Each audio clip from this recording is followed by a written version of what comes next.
For the past 2 years, how I prepared for JEE was not even looking at JEE. I just looked at the next thing. Uh, Instead of looking at the things to come, I just looked at the things to do. With the help of Alan, I was able to write regular tests, and those proved to be small waystones along the way. Those helped me, and with the errors I did in those tests and the feedback I got from my teachers, I was able to improve myself and consistently change the ways I do the things I do. Prep-wise, JEE Mains and JEE Advanced are quite similar. It's just a matter of how in depth I did them. As I prepared for JEE Advanced, JEE Main just came along the way. Though I earmarked a few weeks for it, I just focused on improving myself throughout. And so I never really treated them as two different entities. And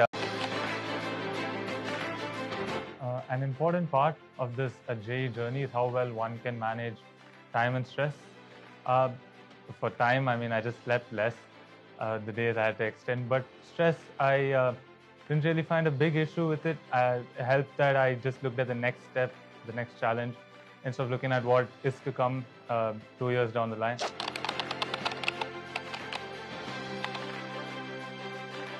Uh, I had the help of great mentorship. I never had to worry what to do. I just had to just do it. And so they just didn't focus on only education side of things. They also took personal care of me, and it always felt like I was at home.